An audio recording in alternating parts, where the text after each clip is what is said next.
Today, we're going to be talking about Their Eyes Are Watching God.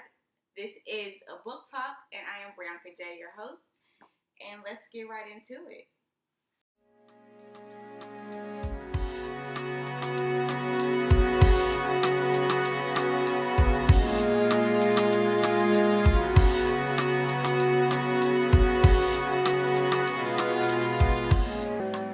So, Their Eyes Were Watching God is a novel by Zora Neale Hurston, and if I can personally say so, it is awesome.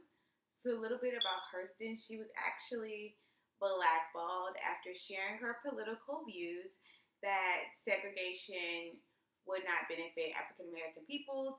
She believed that we should definitely stay.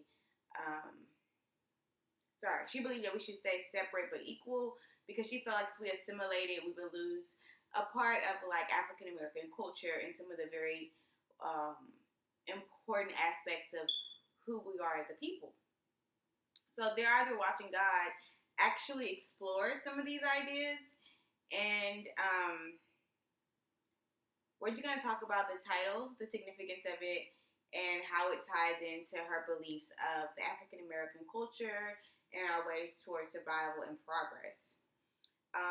While reading the novel They're Either Watching God, Zora Neale Hurston is ever the title rings out to us. It continues to evade the reader. And it's not until chapter 18, nearing the novel's close, when Hurston says, they seemed to be staring at the dark, but their eyes were watching God. That the title begins to illuminate the tenets of racism, community, and religion that the novel artistically conveys throughout the entire work. Racial assimilation is the primary goal of many of Hurston's characters. Their eyes were ever trained on their Euro-American counterparts. To them, progress and success meant to be as close to whiteness as possible, especially for Janie and even her Janie's grandmother, and then her second husband Jody. They prided themselves on being more dignified than colored people, and assumed that the closer they are to whiteness, the better they were as far as civilization and civilization went. Um, the grandmother was born to slavery, and she aspired for Janie to live a life much different than she had ever known. With she actually raises Janie with the aspiration of her being much like her white mistress. Janie is very light complected with long hair, as close to white as a black woman can get. And for the grandmother, she takes that as an opportunity for Janie and wants Janie to live the life as close to a white person as she looks, right? She wants her physical appearance to look white and that her lifestyle to mimic the whiteness as well. Her goal was for Janie to emulate this life for herself. Janie's second husband, Jody, also hopes to be seen as equal to the whites. He wants to parade over the cities. He wants to be known as one of the better men, the best man, in fact. Hurston describes him as a man that presides over the town in a huge white house, similar to that of a plantation. Jody is a man obsessed with power. He attempts to secure power by attaining wealth and status equal to that of the European American men, and even picking a bride, Janie, who looks as if she could possibly be a white woman in herself, right? The closest he can get to whiteness is what he goes for. Both Janie's grandmother and Jody pass away in the novel, and Janie finds that she is now free of the stifling life of conformity she had been forced to live for most of her life. She transitions from conforming to a set lifestyle to one that offered her liberation, freedom, and love. Hurston's choice to depict the characters this way and have them die seems to suggest to the reader that the ideology of assimilation is antiquated, and it's time for it to come to an end, at least for black people. Janie, our black woman, is finally happy. when she is free of the restricting representation of assimilating to whites.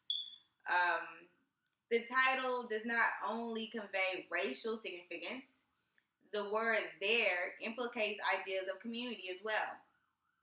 Hurston does not choose to say she, although the novel is centered around a female protagonist. Furthermore, when Hurston restates the title of the novel, Their Eyes Were Watching God, we are in the room with Janie, Tea Cake, and Motorboat, all of which are fighting a force of nature. A hurricane has come to the Everglades, and her friends choose to stay, emulating the actions of European Americans. Because the whites didn't leave, they chose not to leave as well. Now, the birds left, the nature left, the Native Americans left. However, they said because the white man didn't leave, that then they needed not leave either. What becomes of that is that the storm hits, and it's a complete tragedy. The decision is costly, and Hurston says, the time was past for asking the white folks what to look for through that door. 6 eyes were watching God. So the quote is seeming to say, like, though blacks tend to look for the approval and validation of white people, when the end is near, there is no one to look towards other than God himself. In doing so, though they're terrified, when Janie and her friends are together, they remain safe. As long as they're in a home together, they're safe.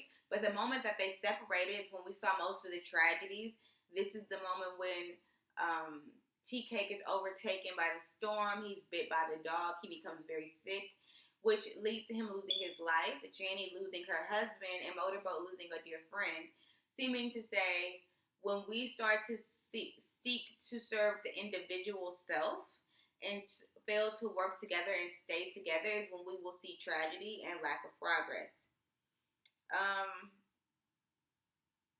One could theorize that Hurston was speaking to the African American community at large, suggesting that European Americans do not have all the answers, and to follow them will lead to the danger and to act singularly rather than in unity of a community, one will also succumb to a tragic fate.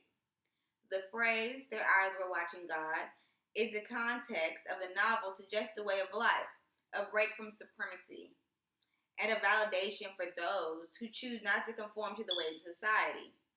Hurston's novel depicts a young woman who chooses to look past the expectations of society and follow her heart. That choice is what allows her true freedom from both her past, her oppression, and her doubts. So, when she says their eyes were watching God, it is a call to action for us as individuals to watch God and watch our true purpose and not to follow the purpose of others. I hope this was illuminating for you. I hope that you enjoyed my analysis. If you did, please comment, like, subscribe. I love to hear back from you. Have a great day.